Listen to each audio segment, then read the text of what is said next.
Karen, you're not in the frame. Come on over here.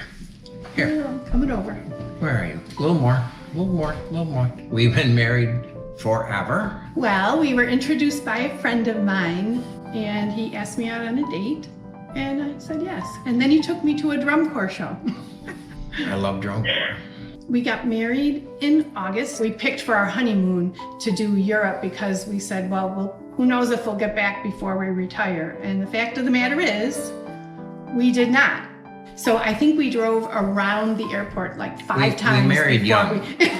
We were ready to retire by the time we got to the airport. And got on the plane and flew directly to Rome. He practiced little, like how to ask for something, like how much it would cost. Quanto costa? Well, Quanto costa? Truth be known, first thing I learned was how to ask for a beer. Rome was breathtaking. It was a bustling city with all these little cars, and it was just mesmerizing. I think I first noticed, and I noticed again throughout the whole trip, was how proud Italians were of their country. No matter how you got from one place to another, somebody was going to tell you a story about what you went by. That was fun. It was great. Can you click on those to see them? You know what struck me, not just with the Colosseum being one of the older places still around, they used no equipment. You know, there was no heavy cranes. These were built on the backs of people. Human power. Human power. It's huge. Yeah. And it was built in such a way to last this long. This picture that we're looking at right now, the floor is missing.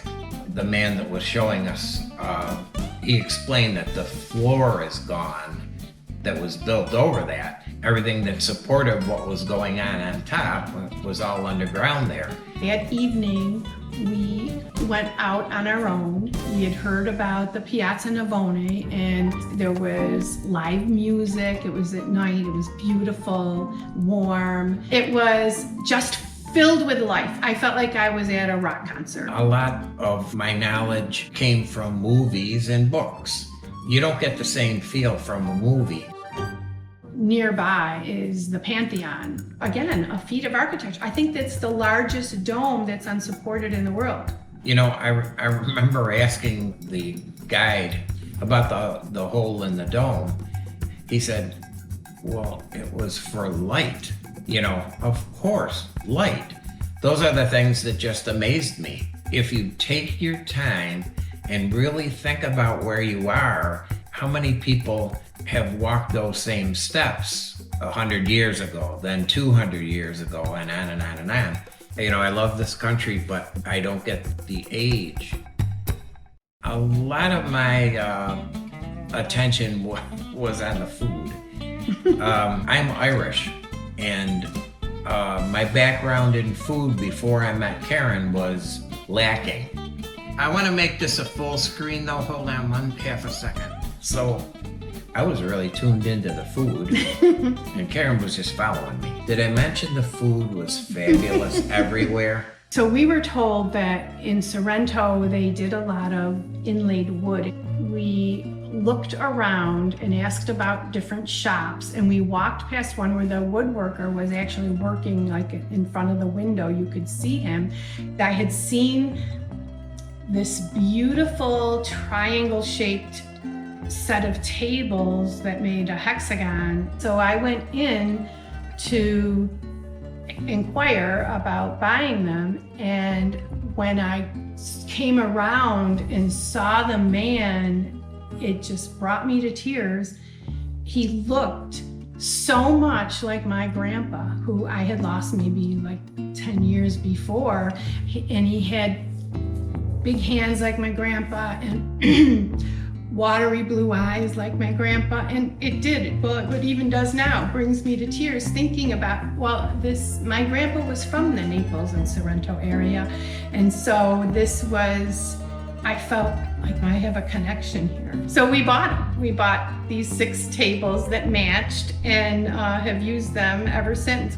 We had to cart them all around Italy, Well, I say we, but it was really Paul.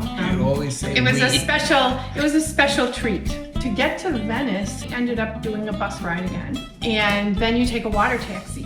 I knew that it was a water-based city. There was the gondolas and so on.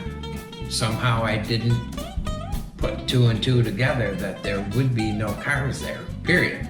It's beautiful. We also went to the Murano Glassworks and watched the hand-blown glass made, Yeah. just like that. It was in So a we- foundry, and there was a Yeah. huge, massive fires, and people were actually making pieces right before your eyes. Yeah. We said, well, we hope to have a family someday, so we decided to buy these dolphins. Anyway, we gave them to our daughters. Do you know exactly why they're over on the fireplace? We have possession of the dolphins. They're over on our fireplace, but at any time they can have them. When you're there, it's not a replica. It's not Disneyland. It's not a movie. It is Venice as it's been for hundreds and hundreds of years. Well, we were flying out of Rome, so we sort of made a loop. We were still carting our tables around, and and we were. Yeah, we were. When we got back to New York City, it was raining, it was nighttime. Yeah, it was like, take me back. I want to go back to Venice or Florence or It was Rome. a grueling trip. Yeah. I matured. I started to see a bigger picture. You know, it might have been a different trip if it wasn't for having Karen with me. We saw that there's more to the world than your own country, and to see that people would devote their lifetime to art. When you're starting a family and a long-term relationship like that, to be able to get out of yourself and to see others bodes well for what you can then build together. Thank you to Google Arts and Culture for this opportunity to relive what was a great trip and to Yeah, rehash all this has been these fun. wonderful memories. It's Yeah. been a lot of fun. Yes, thank you. Take care. Travel. Be safe. Travel. Travel.